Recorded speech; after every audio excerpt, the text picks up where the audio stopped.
My name is Barry Davis, and I'm a divorce mediator. I help my clients get through their divorce as quickly and economically as possible while keeping their kids out of the middle. Now, what I'm here to talk about in this video is how we handle the family home. With a lot of my clients, this is not only their single biggest asset, but it's also their residence. It's where they live. It's where their children have grown up. It's where they're comfortable. So this is a very significant issue for my clients to address. That's why I think divorce mediation works so well for dealing with the family home, because we can be creative, we can look at their individual life circumstances, and we can craft a plan that makes sense for them and their children rather than just having some cookie cutter approach applied like oftentimes happens in the courts. So when we look at the universe of options when it comes to the family home, I generally see that there are four of them. Number one, continued co-ownership. Number two, husband buys wife out. Number three, wife buys husband out. And number four, they sell the house.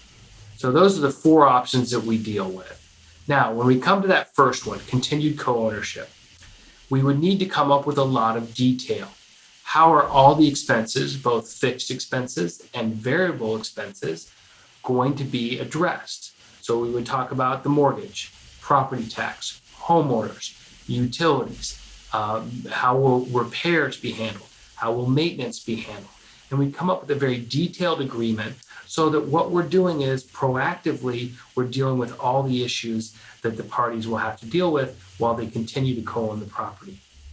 Additionally, I'm a big proponent of having a specific timeline or deadline for how long they will continue to co-own it. So whether it's a year or 3 years or 5 years, they know that's how long they're going to co-own it. And at the end of that, if they decide mutually to extend that, great. If not, we've created a balanced agreement where either party can get their money out of the house at the end of that agreed upon time. Of course, the next two options are wife buys husband out, husband buys wife out. And here we need to talk about how much does each party qualify for as far as a mortgage, what are their income, how much equity is there in the house, those kind of things in order to figure out which of those two options works best. And then, of course, there's the fourth option, which is to sell the house and divide the proceeds. So this is where mediation can really help the client come up with a customized agreement. For example, I have a lot of clients that will agree to co-own the house maybe for a year in order to give the kids time to get used to the fact that mom and dad are no longer together, they're living in different households, but they still have that home base of staying in their home for another year. And it helps aid in the transition for the children and minimize the impact on them. And then at the end of that year, the parents decide whether they're going to continue to co-own it or whether they're going to sell it at that point.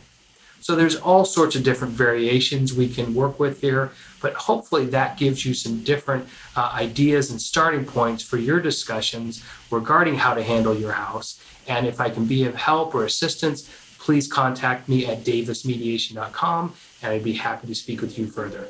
Thank you so much.